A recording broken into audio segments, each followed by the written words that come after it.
Hey, everyone. My name is Andrew Hall, but you may call me Dr. Kennard, and we are here to do the Disappointed Cat Morning Show stories, news stories, besides the laughs. We're going to be having a lot of laughs, but we are going to be covering a few news stories. One about are evangelicals doomed in the United States of America? There's a new study out, a new survey out to show the numbers of evangelicals are declining. But does that mean that they're doomed? The other story we're going to be doing, or the bunch of story, needle Nazxis, LAMDA. Going to be talking about the LAMDA variant. We're going to talk about the price of Brexit. Heinz ketchup taking a stand against the tyranny of buns. And we're going to talk about Pfizer and the booster shot. You want to do something funny? Let's do something funny before we get into the stories, right? Let's do that. I'm not going to show you that one because there's 3 videos, as you well know. The beginning video, which we laugh at, ha ha ha, and the middle during the halftime tummy rub show, funny. And then the third one, I want to do the most intense of the videos, the ones I didn't show you yesterday at the finale. So let's just do this.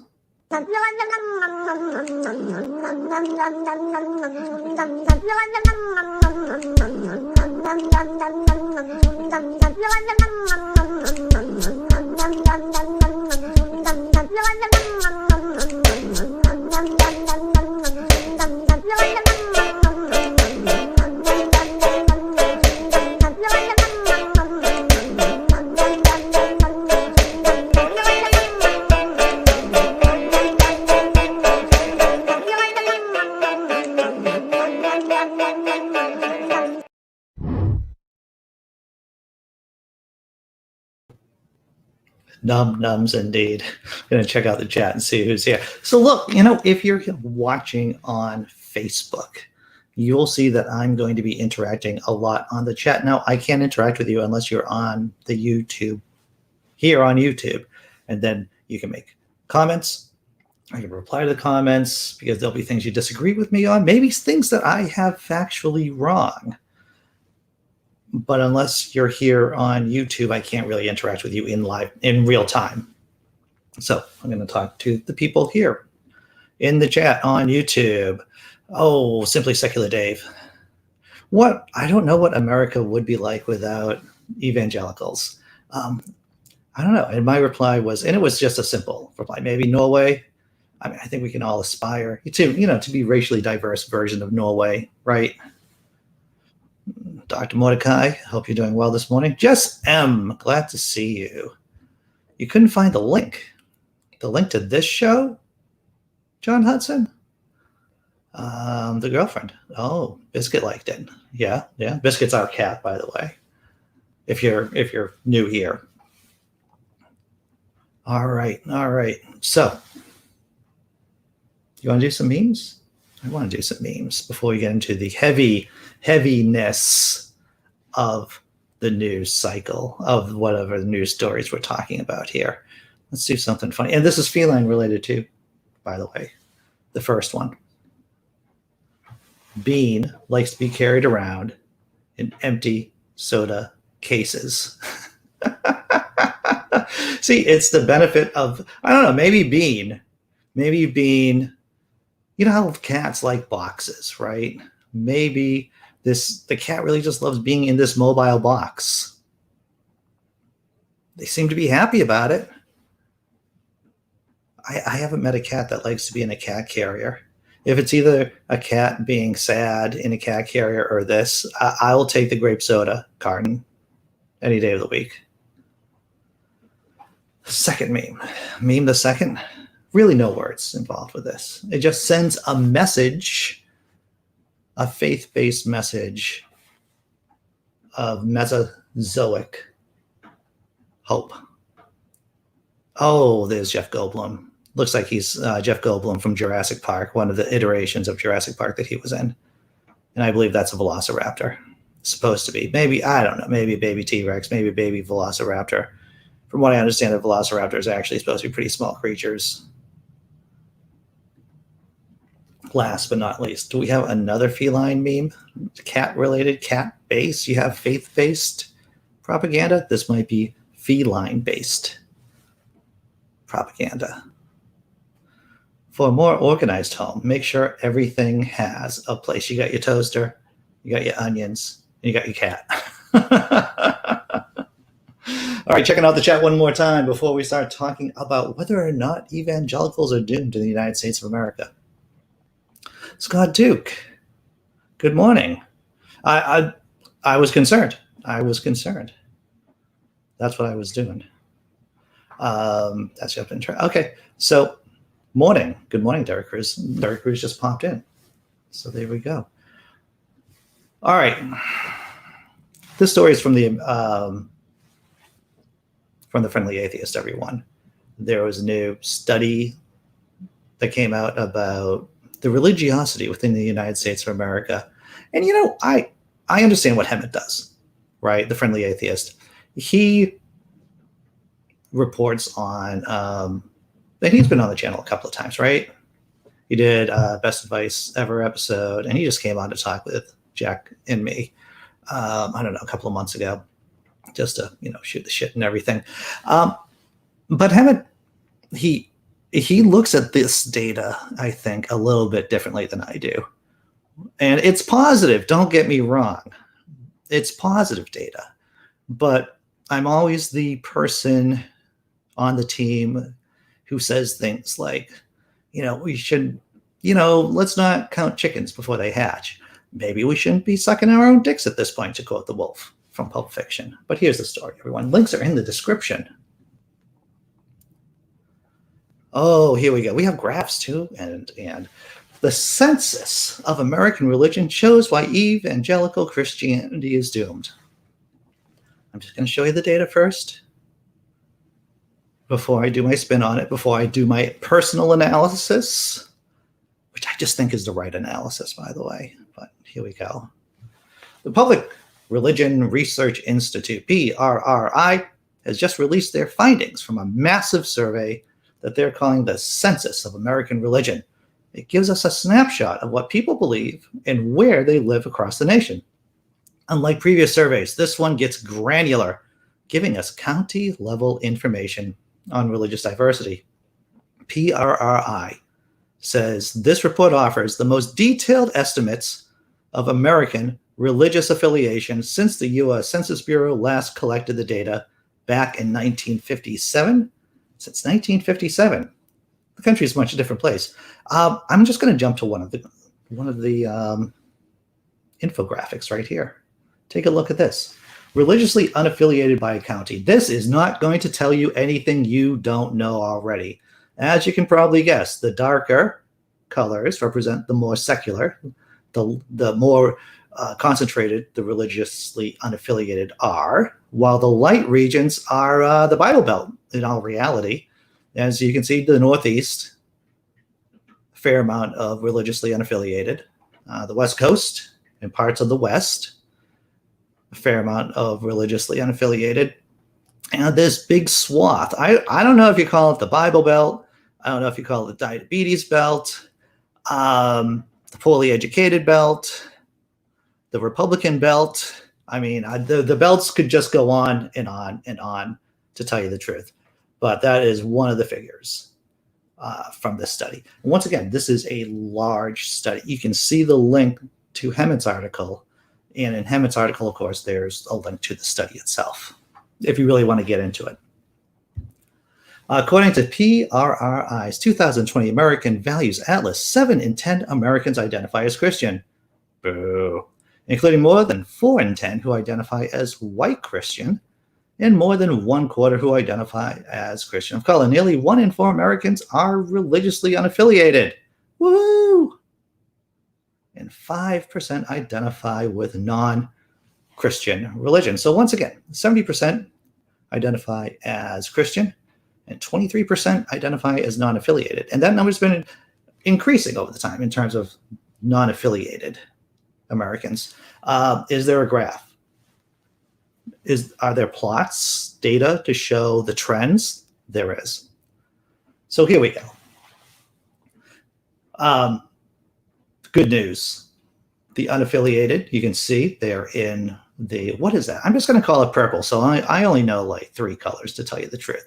The unaffiliated right now started back in 2006 at only 16%. And now, and I think it's because of the GOP, to tell you the truth, that it's up at 23.3%.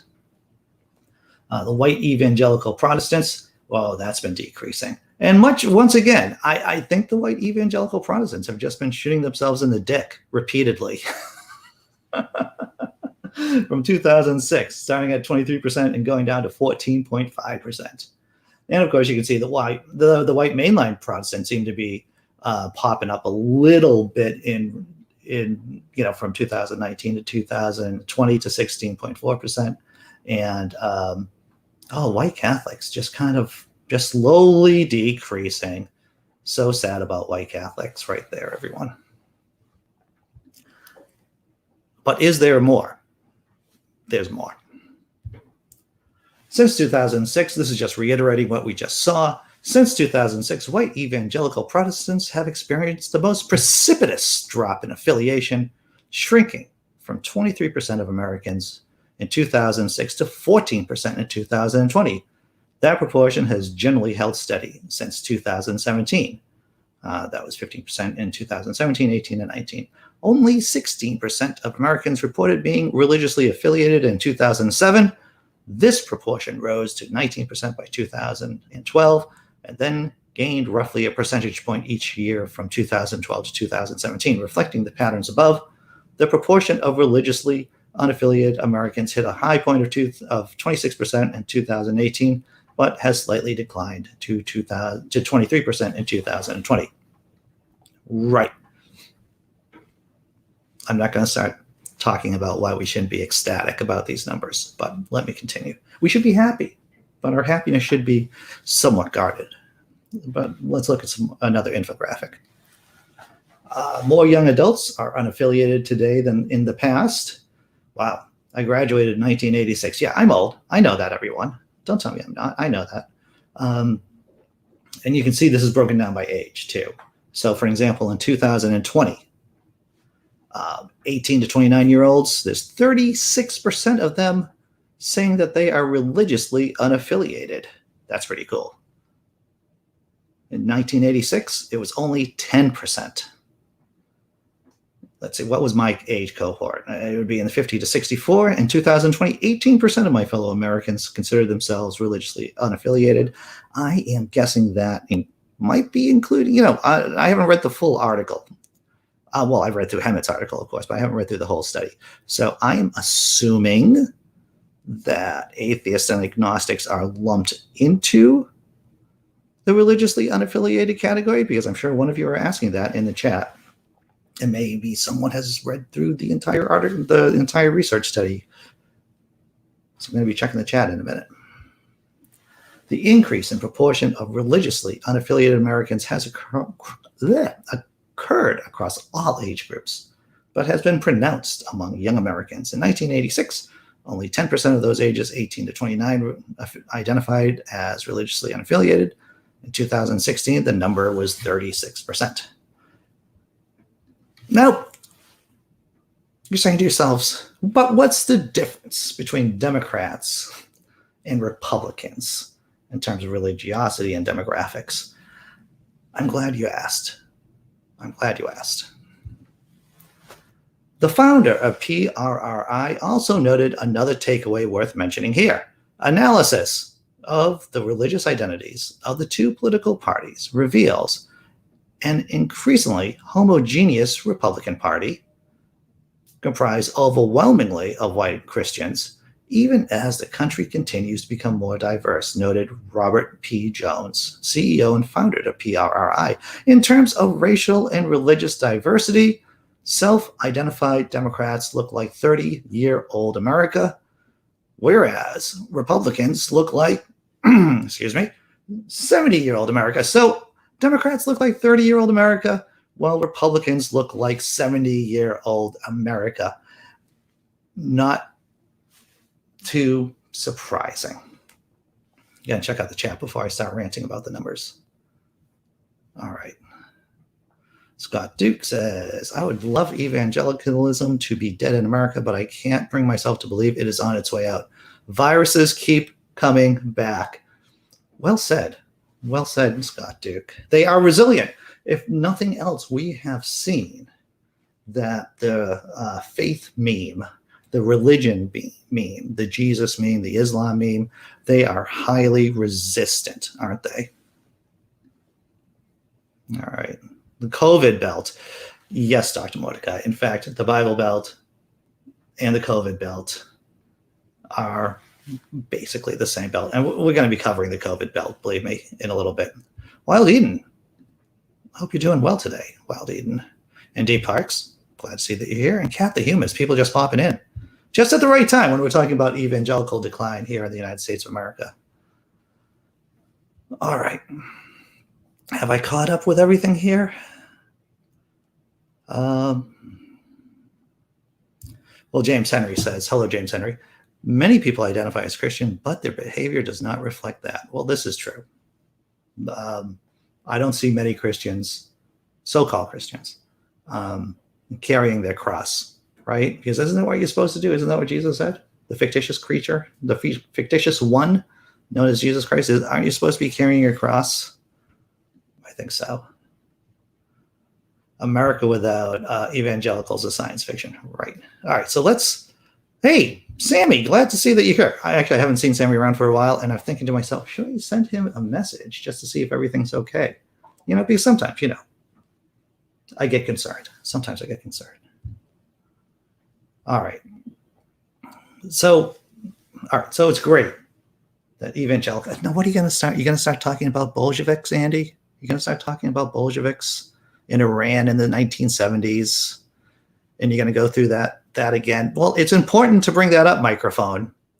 It's important to bring these facts up, microphone, because they are relevant whenever we start looking and you start, I don't know what other people do on other channels, to tell you the truth. I look at other channels. I look at Rage's channel every once in a while. I look at other people's channels.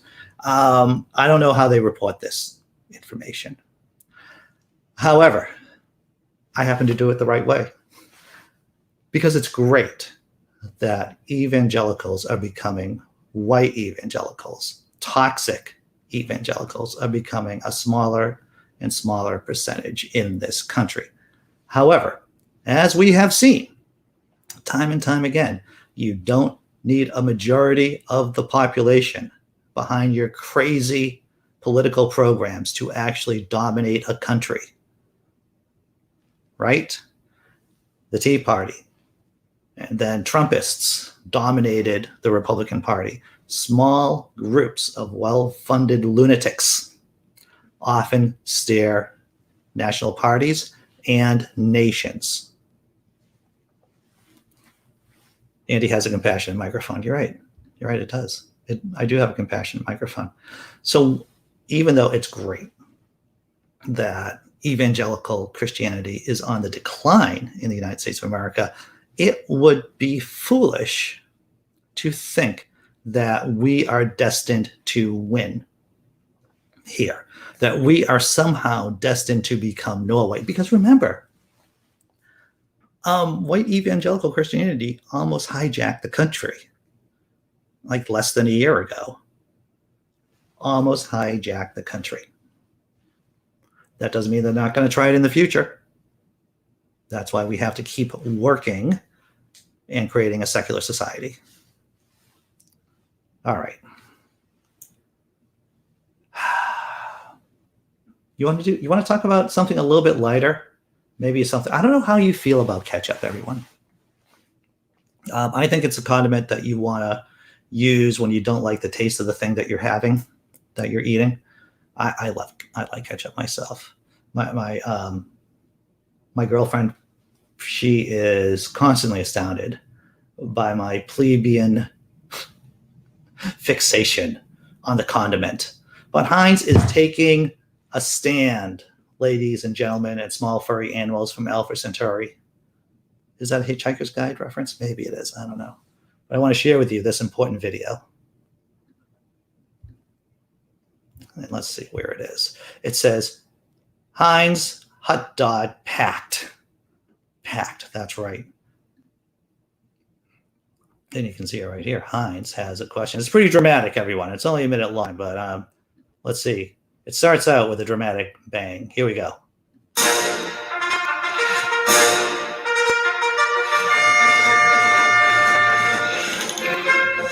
The hot dogs are sold in packages of 10, while there are 8 buns to 1 bag. What am I gonna do with 2 leftover hot dogs? Make it make sense.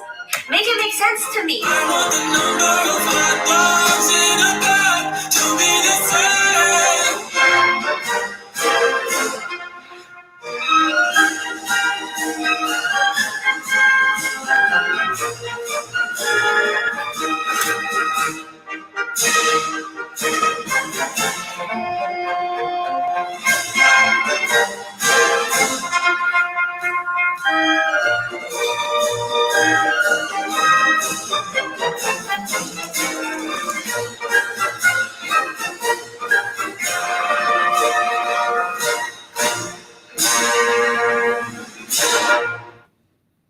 All right. Well, there you go, everyone. I thought I'd be nice and silly. But I support. I've been a person who has fallen into the too many buns, too many hot dogs. It just doesn't match up. And I'm going to be honest right now, right?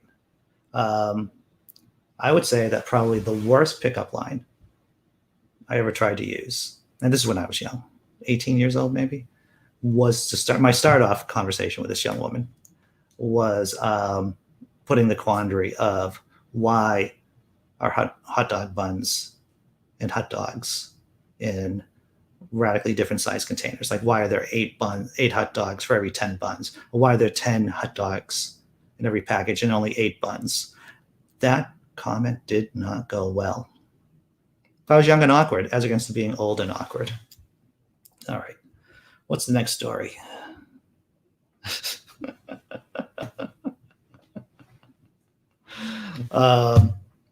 Samy wants to believe that maybe does he use sauce before tasting, though? That says a lot.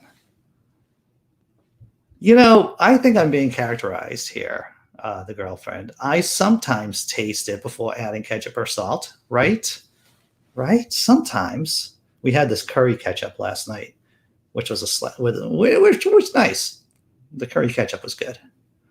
All right. What's the next serious news story? I'm not going to do the halftime tummy rub show right now. I got to get through this next story about needle Nazis. Oh my God. What is the right's fixation on Nazis and accusing the left of Nazis? I know that which you are guilty of, accuse the other side of doing. I know this, and this is my Friday stress reaction right here.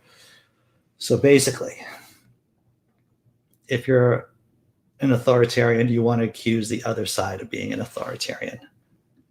All right, let's check this out. And what authoritarian said this? Oh, it's this one right here. This one.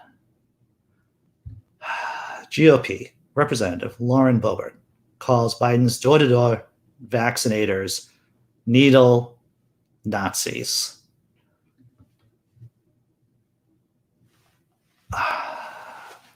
GOP rep Lauren Boebert on Thursday called medical professionals conducting door-to-door vaccination efforts needle Nazis, marking the second time in 1 week that a Republican member of Congress has likened the Biden administration's COVID-19 mitigation strategy to Nazism. The ideology led to the Holocaust. You know what's fascinating about how stupid the general population here in the States is that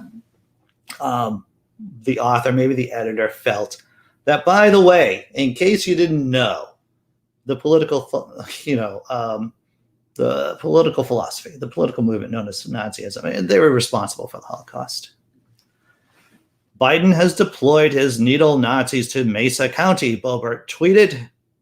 The people of my district are more than smart enough to make their own decisions about the experimental vaccine and don't need coercion by federal agents. Did I wake up in communist China? What an ignorant person.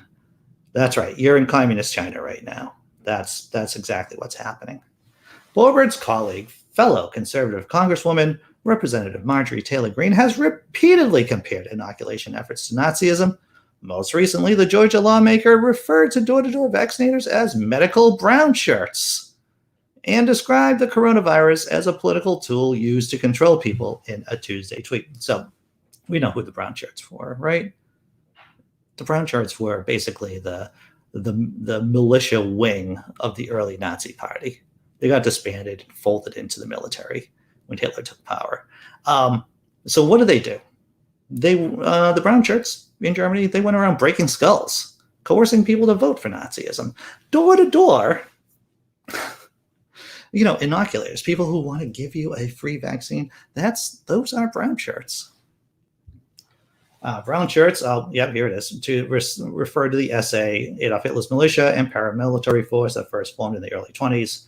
The SA, okay, so basically that just covers what I just said here. So, this is what happens when you have people willfully ignorant about history. You get this right here, talking about needle Nazis. All right, check out the chat one more time before we go to the halftime tummy rub show.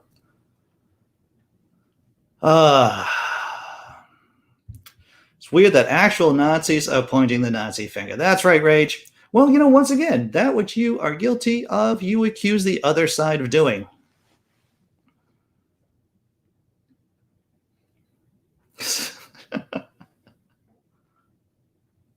James Henry. Bobert failed to graduate high school. How, I don't know, man. I don't know. All right. Oh, Dee Parks says, I'm more concerned with her and her husband's criminal records. And Blazing Wizard Pope. I hope you're doing well this morning, Blazing. All right. You guys want to do the halftime tummy rub show? We're already over halfway done through the show. So, I didn't do announcements earlier because I got all jazzed up about this evangelical Christianity, study that came out, or religiosity. If you're just tuning in, then the first story that we covered was about a major research done, a major study about religiosity in America and how white evangelicals are decreasing positive stuff. So I got so jazzed up about that story, I forgot to talk that filmmaker Joe Badon, yes, that same Joe Badon, was supposed to be here last Sunday at 10:30. Well, we're going to try to have him back on this weekend on Sunday at 10:30 p.m. Eastern too. So that's the plan. I think he's got, Joe just had the Central Time versus the Eastern Time messed up last time. And so he is going to be on the channel Sunday, 10:30 p.m. He's a filmmaker. He's done God Inside My Ear. He's done Sister Tempest. He does these weird mashups of film. I'm a big fan of his. Is that the only real announcement I have? I guess so. So let's do, please like, I have it written down here. Please like the video, everyone, right? That helps. You may think that if you want to help out the channel, and if there's nothing else, please hit the like button right there. Also, I want to point out that this is completely viewer funded. There's no ads when I'm doing the show. No ads during the show. So if you have a couple of shekels, if you have a couple of dollars, please become a YouTube member or become a patron. If you don't have the money for it, don't go into the poorhouse for me, for Andy Hall, right? No matter how wonderful I am. All right, halftime tummy rub show. What are we going to do? Oh, this looks pretty good. I like this one. This one's a little bit radical. There's about 25 people watching on YouTube. All right, so if you have delicate sensibilities, maybe this isn't for you.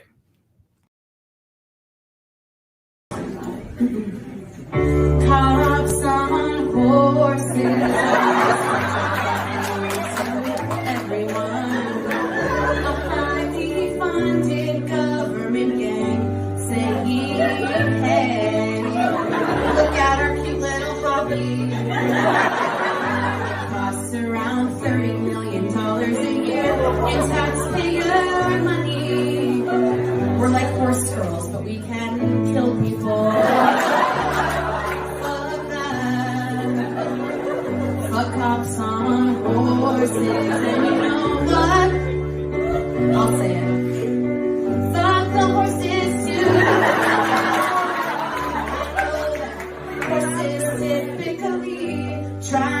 to be involved politically, but you know that's a privilege in and of itself.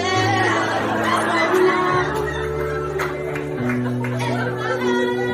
hating horses. You have a choice to make. Do you stand with the people alone,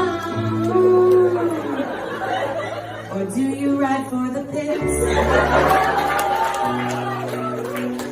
Horses do the right thing.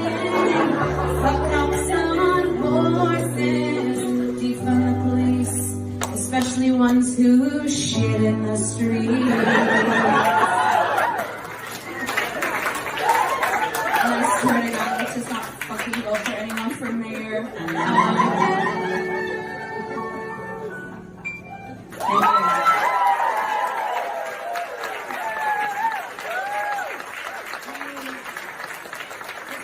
I put that on Twitter and the police found it, and then I put it on TikTok and the comments were like, the horses don't have a choice. It's like,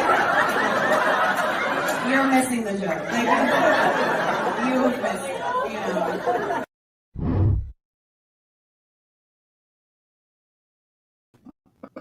You don't have to make a really smart joke. You don't have to make a joke so smart that it confuses people. That's it. It's not like you need to have a team of scientists create a joke that just goes over people's heads. I thought that was a slice of brilliance right there with that song.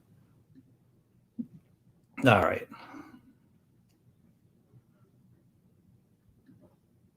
Are we talking rapture with no evangelicals in the U.S.? I would take that. If the aliens came down and just took evangelical Christianity, yeah, that'd be fine.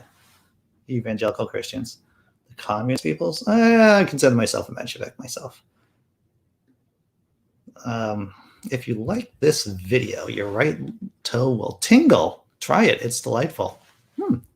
Very cool. Bonnie Enid, glad to see that you're here.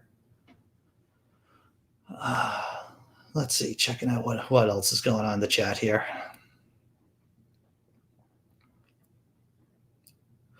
Scott Duke, how was that not incredible, right? And hilarious. And yeah, it was edgy. It was edgy for this show, but I think that, especially on a Friday, I think that I'd like to do all edge. I like to do all edge on Fridays, right? Scapegoat Scary, glad to see that you're here. All right, so we've gone through the Heinz fighting for our rights to have containers of hot dogs. Awkward transition from that song to this. Awkward transition. But I just want to review the stories. Heinz, the Heinz family of food products, Heinz Ketchup is taking a stand and asking hot dog makers and buns to get their act together and just make product. You just make packages with hot dogs of one number and hot dog buns of the same number, as against to having 10 hot dogs in a package and 8 hot dog buns in a package. It just seems like the right thing to do. And of course, we talked about evangelical Christianity decreasing here in the States. And we talked about, that Boebert person talking about getting Nazism all wrong. Or you can say, microphone, she's getting it right in terms of the propaganda, right? Goebbels would be proud. Goebbels would be proud of her. All right. LAMDA, LAMDA, LAMDA. You want to talk about LAMDA for a minute? All right, we got plenty of time for these stories, everyone. I know you're worried. It's is Andy running long today? I'm not running long. I'm right on time. The LAMDA virus variant is worrying scientists after taking over in Peru. Limited evidence says it's more infectious, but still vulnerable to vaccines. Am I going to be talking about the Pfizer booster shot? I will right after this story. Let's check it out. The variant is causing concern among officials in Latin America because of its unusual set of mutations. Although the CDC is not tracking this variant, that doesn't sound good. The World Health Organization listed it as a variant of interest on June 15th, and the UK added it to the list of variants under investigation on June 23rd. At the moment, there's no evidence to suggest it's more aggressive than other variants, said Hiro. I don't even know how to pronounce his name. I'm sorry. If I mispronounce his name horribly, it'll be a hate crime, and I don't want to do that. Said an advisor to emerging viral diseases at the Pan American Health Organization, the Financial Times reported. The Lambda variant is in 29 nations, including the U.S. I just want to take a second here and thank you, Simply Secular Dave. I hadn't heard about the Lambda variant up until the time that Simply Secular Dave made a comment. I think it was in the after party after show yesterday, or maybe it was during the regular Cat show. But yes, thank you, Dave, for mentioning the Lambda variant and bringing that to my attention. The Lambda variant is in 29 countries, including the U.S., according to The WHO. The Lambda variant first identified in Peru in August of 2020, but it's now spread to 29 countries. It is most prevalent in Peru, where it's made up of 81% of all cases in May and June, according to The WHO. I would just say according to WHO, but I don't know. Maybe that's just part of their style guide right there. They have to say The WHO.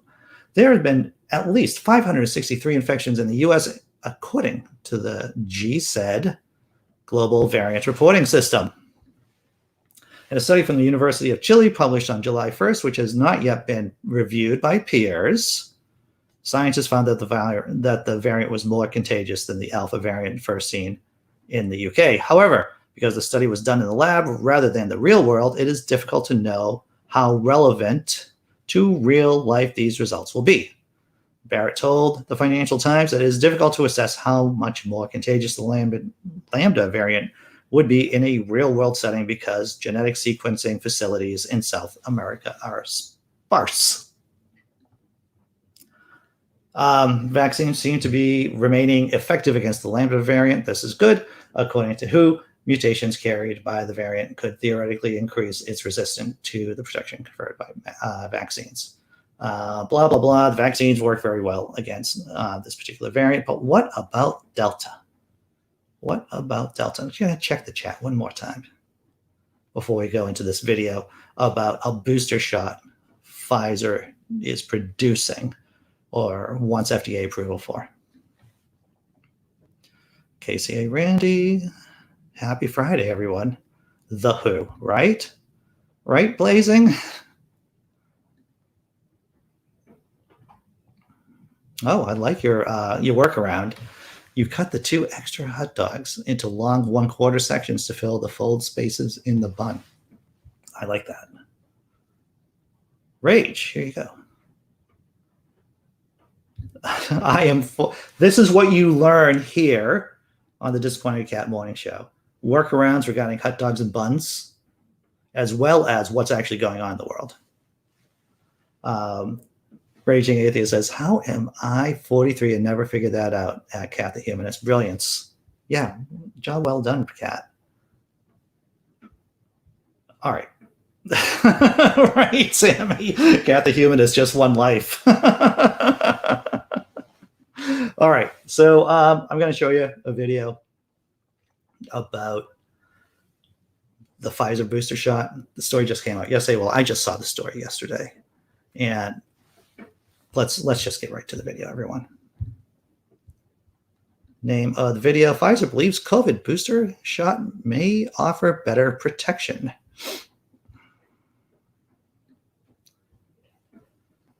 All righty. Let's take a look. Tonight, Pfizer says a booster shot, a third dose of its current vaccine, could offer Americans 5 to 10 times more protection against COVID.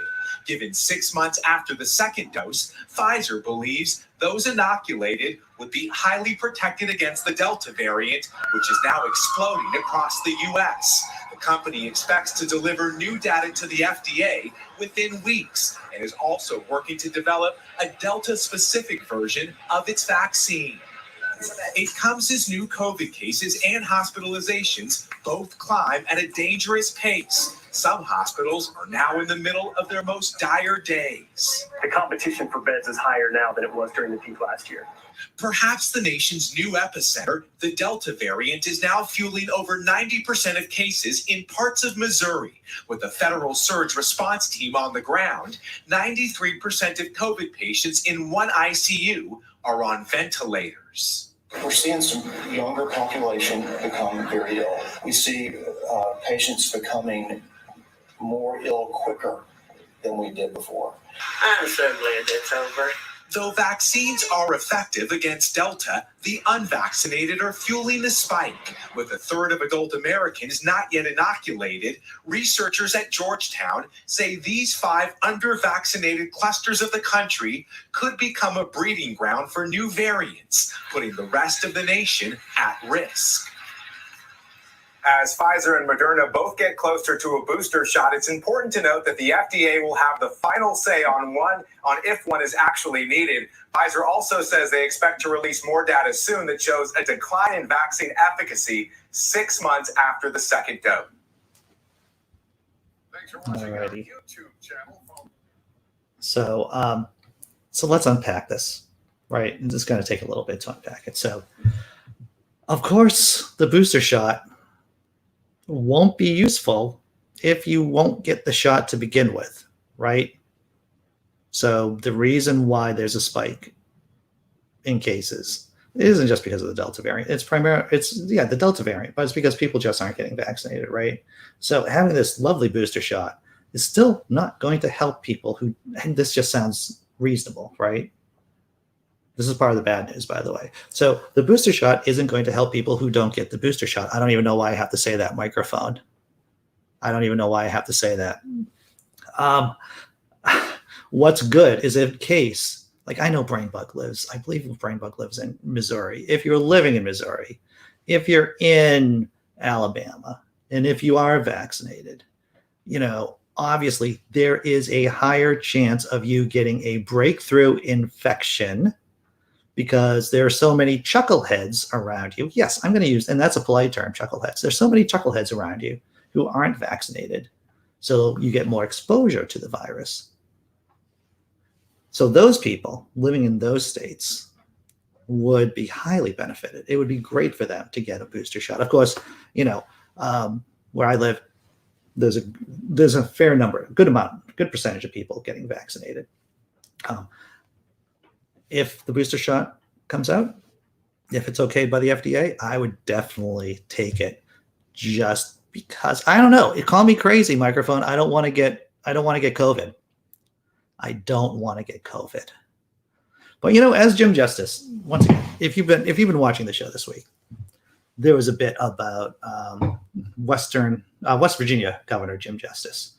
And he was just telling the camera, he was just telling the interviewer that the only way that people who are anti-vaxxers are going to get vaccinated is if they see a bunch of people dying. And I have to say, I agree with him. All right, let's check out what's going on in the chat. Well, Facebook user, exactly. Really. How much protection does the booster provide to anti-vaxxers? Exactly. So if you're surrounded by anti-vaxxers and you're vaccinated, the booster will help you. So that's the, silver lining there. But you're right. If you're not getting vaccinated, the booster shot's not going to help you since you're not vaccinated. Yeah, James Henry, that's just reasonable. Although I have received both shots, I will continue to mask up and social distance. So that's just wise. Check out what else is going wrong. Dee Parks, I can feel what you're saying with the frustration here. Is it wrong for me to say that all the cultists of all flavors skip the shot and roll the dice if that's what they want? The rest of us are vaxxed, so screw them. So I'm going to do enlightened egotism here. I believe that's the philosophical school. Enlightened self, what is it? Something about egotism. I forget the proper term for it. But the problem is, when you have all those people unvaccinated, they are little petri dishes of COVID, right? They are breeding grounds for new mutations. And that's the problem. That's the problem, is that all those unvaccinated people living in our communities, they are breeding grounds for new variants. And that's dangerous. That is dangerous right there. And so, yeah, I share your frustration about this. Believe me, I'm with you. Yeah.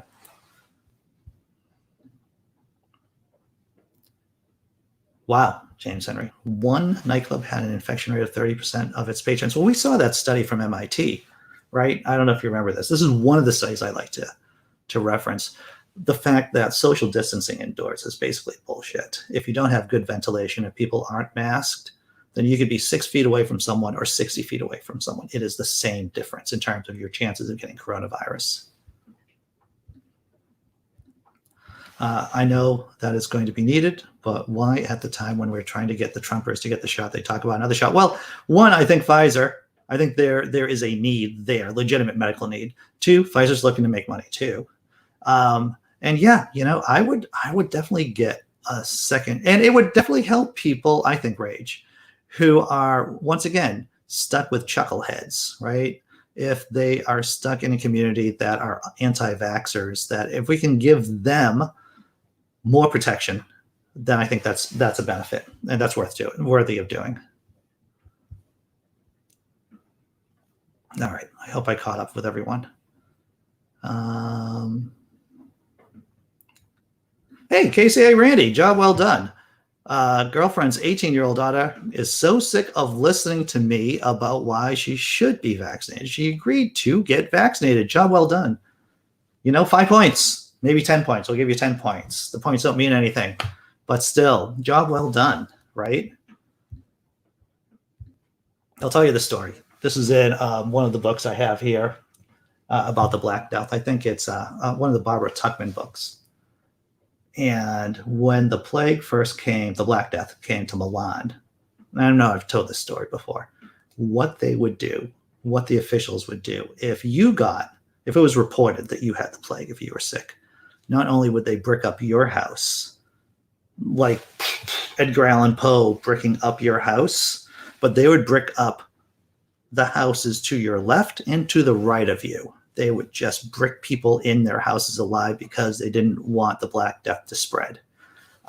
So right now, sure, people have rights, but if we got to Black Death level of 1/3 of the population getting wiped out, let's say, if coronavirus suddenly mutated, then there would be people getting vaccinated at bayonet point, basically. That's what would happen. All of the all those feelings, all those deeply held beliefs by those anti-vaxxers, that would disappear pretty much overnight. Yeah, James Henry, I think that's pretty, the way things are going, it'll probably be like the flu shot, right? Something that you get every year, or a booster. Rage said, let me see. Rage says, we should tell people after they get their second poke the science behind getting a third and make them sign an NDA. Right? All right. Yeah, I'm fine with getting a yearly booster shot. I don't have a problem with that whatsoever. And I still think there needs to be social consequences for not getting vaccinated.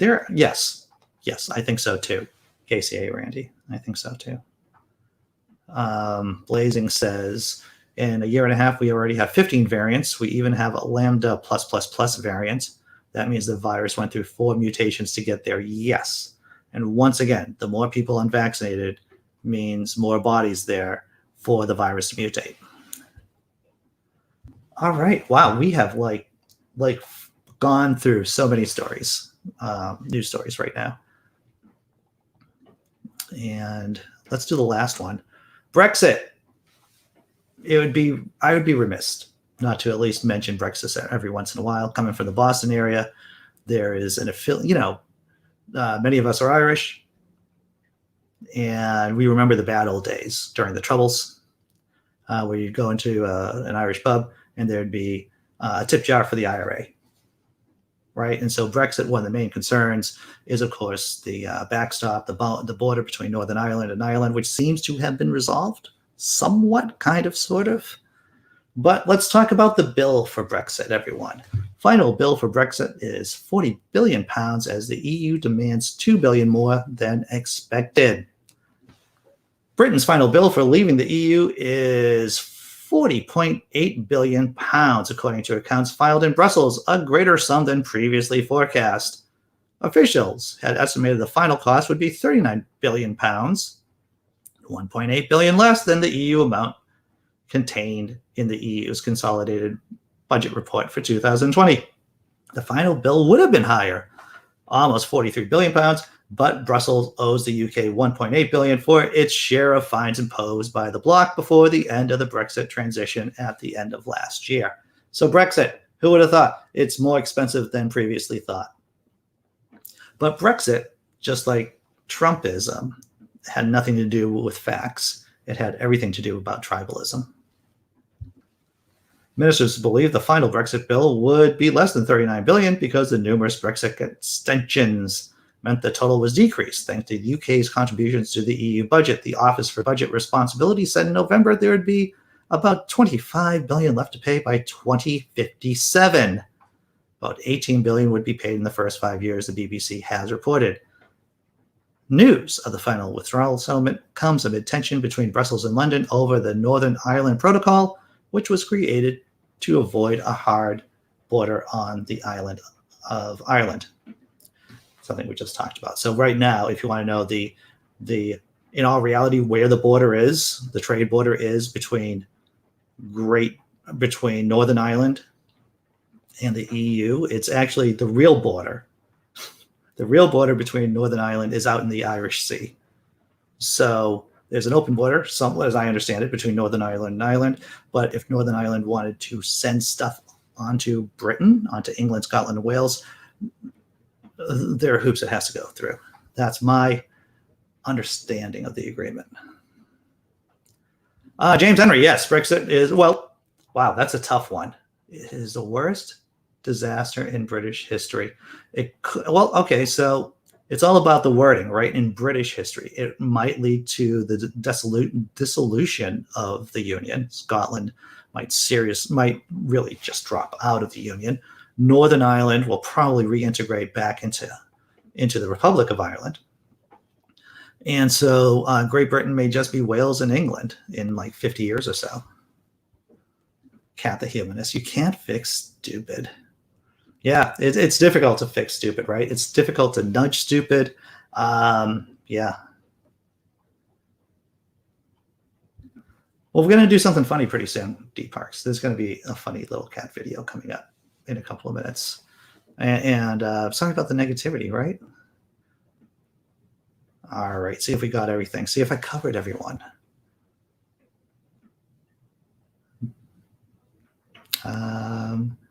All right, I think I got it. I do my best to keep up with the chat, everyone. I do my best. All right. That's right. So William Wallace finally gets his freedom. Exactly. Blazing Wizard Pope. All right.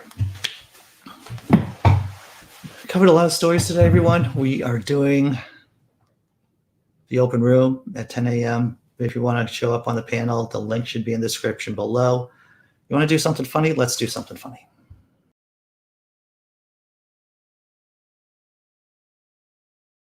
Hi. Hi, can I ask you some questions? Fine. Do you think you'd like to travel the world someday? Meh. Would you rather have chicken or beef? Ham. Really? Yeah. That. Go on. Cake or pie? Cake. You must love cake. Yeah. What is something that you've always wanted to do? Draw. To draw? Is that your dream? Yes.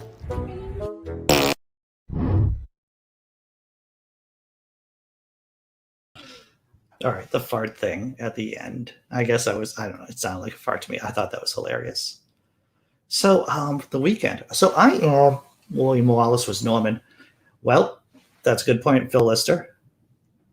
That is a good point. Of course, most of the English royalty, even when we're talking about back in Henry V's time, and correct me if I'm wrong on this, we're speaking French. There were very close ties between England and France for a long time. I'm not going to get into the specifics of the Battle of Hastings and Anglo-Saxon England versus Norman England. We could talk about that for hours, everyone, right? All right, so I'm driving up to see my mom. This weekend, but I will be here on Sunday to do the late show with Jack Turco. We're going to have Joe Batten put on. He's a filmmaker. He was supposed to be on last weekend. Had crossed wires. And so Plantagenet. That's right. I like that, John Hudson. Oh, theoretically, you're late. That's okay. It's going to be on YouTube, right? The record. You can always stay and just rewatch everything. I'm just going to do the thank you video, and I'm going to see you all at 10 o'clock, hopefully.